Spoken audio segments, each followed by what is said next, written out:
Donc on va s'attaquer maintenant à une grosse partie, puisqu'on va aborder l'édition et surtout, on va parler du rôle de l'éditeur. Alors l'édition, c'est quoi? Comme pour les droits d'auteur, on va faire une petite contextualisation historique.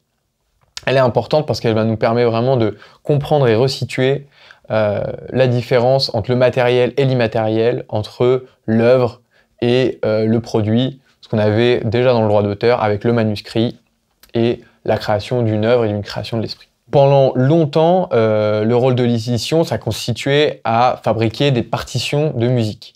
C'est-à-dire que longtemps, l'éditeur était un éditeur graphique. Donc c'est une notion qui est encore inscrite dans les contrats et qu'on peut voir assez fréquemment, qui est l'édition graphique de partitions, donc qu'on retrouve dans le contrat d'édition. Mais en tant que tel, à part pour la musique classique, c'est quand même une notion de plus en plus désuète. Donc à l'époque, historiquement, l'éditeur donc achetait la partition, donc il était propriétaire de la partition, d'une chanson, et il la faisait chanter dans la rue. Et donc il prenait derrière sa commission, sa quête sur l'interprétation donc de l'artiste. C'est uniquement donc à la Renaissance, donc avec la musique instrumentale et l'essor de l'édition dans des pays comme la France, l'Allemagne et même l'Italie, donc autour de 1473, que réellement l'édition graphique a commencé à avoir le jour et à prendre un tout autre essor. On parle d'édition graphique, on parle toujours d'édition musicale, mais on a du coup eu plusieurs courants dans l'édition, donc cette édition plutôt graphique, du papier, du manuscrit.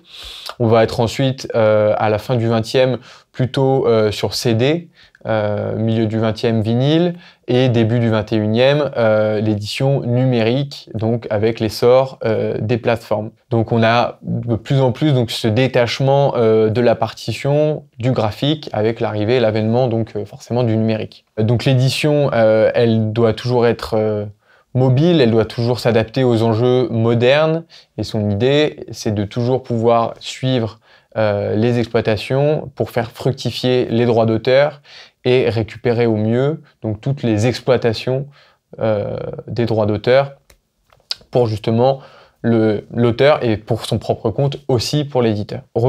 Allons maintenant donc sur le terrain de l'éditeur. Réellement, qu'est-ce qu'un éditeur et quel est son rôle, quelles sont ses missions?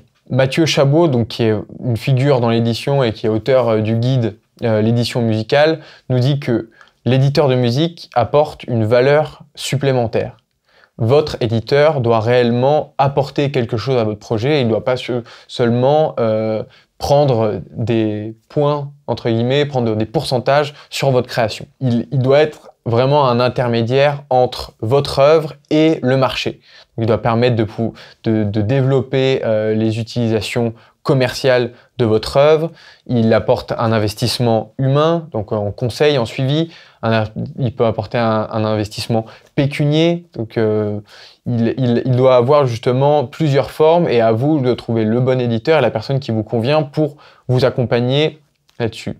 Et il y a une grosse partie dont l'éditeur s'occupe, il faut en parler, c'est forcément la partie administrative, la partie juridique, les notions de rémunération de droits, la gestion avec les organismes de gestion collective. C'est vraiment sur votre éditeur que vous devez vous reposer pour toutes ces questions-là. Et c'est son rôle, c'est à lui donc de réellement dealer tous ces sujets-là. L'éditeur, donc, il a énormément à faire auprès des organismes de gestion collective. C'est lui donc qui doit déclarer vos œuvres, c'est lui qui doit pister toutes les exploitations télé, les exploitations radio.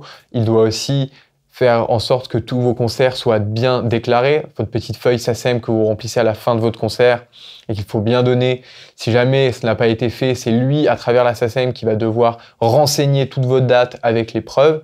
Donc voilà le rôle réellement de l'éditeur et tout ce qu'il peut et doit faire pour vous. Mais forcément, tout éditeur travaille différemment, mais il faut savoir que vous devez avoir des exigences envers votre éditeur, et si au bout d'un an, votre éditeur n'a pas du tout exploité votre œuvre, vous pouvez demander à résilier le contrat.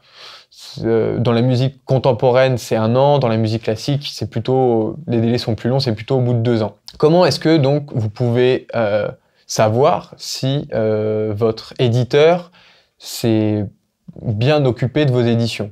sur quel point est-ce que vous pouvez vous appuyer. Il faut savoir que l'éditeur, il a 8 manières, comme ça, 8 manières d'exploiter votre œuvre.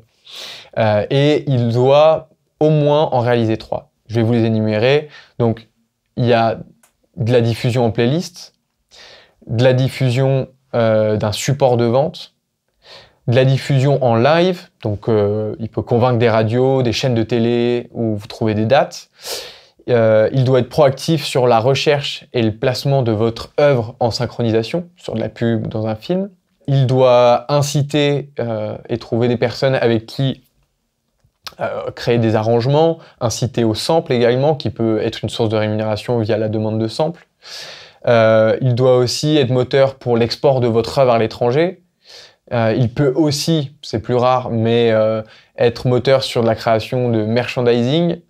Et finalement, il peut avoir une participation économique, c'est le dernier critère, une participation économique à la réalisation de clips ou même sur du tour support, sur de la tournée. Donc voilà, 8 critères que vous retrouverez en liste dans la formation qui vous permettent vraiment de vous rendre compte de tout ce que fait l'éditeur ou peut faire l'éditeur pour vous.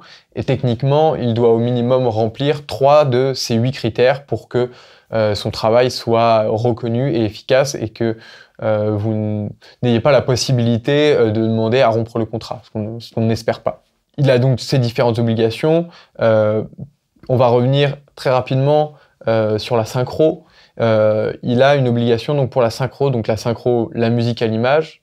Posez donc votre musique sur un film, posez votre musique sur une pub. Donc l'éditeur doit assurer une adaptation conforme aux usages du milieu.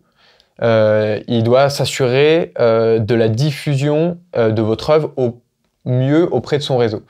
Concrètement, il doit être réellement proactif et vous prouver qu'il a fait les démarches pour que votre musique soit entendue par les bonnes personnes et qu'elles aient des opportunités de synchronisation. Il faut savoir que la rémunération de l'éditeur là-dessus est généralement de 50% et 50% pour l'auteur. Donc c'est aussi à son avantage d'être proactif là-dessus.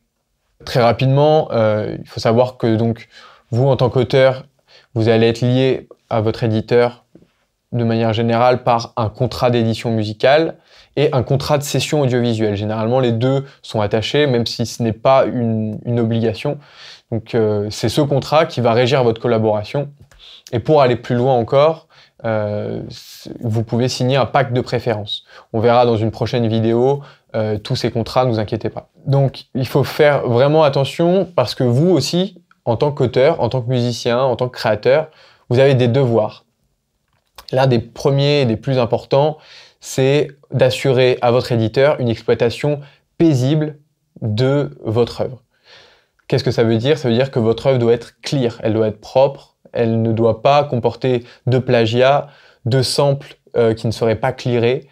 Donc, pour tous les utilisateurs de samples, et je sais que vous êtes très nombreux, je vous invite à faire des demandes de samples auprès des ayants droit de la musique originale et d'être assisté par votre éditeur pour ces demandes de samples en vue justement d'avoir une exploitation la plus paisible possible et de ne pas avoir de potentielles actions en contrefaçon qui, on l'a vu, peuvent entraîner des coûts très très lourds et durer très très longtemps.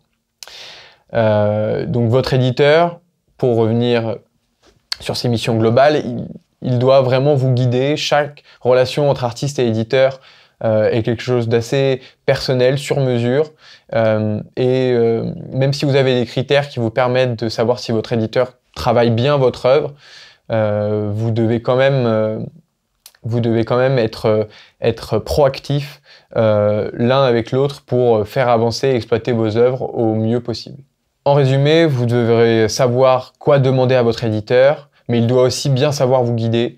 Et la relation avec l'éditeur est une relation très importante. C'est pour ça qu'il faut prendre son temps avant de choisir et avant de signer un potentiel pacte de préférence.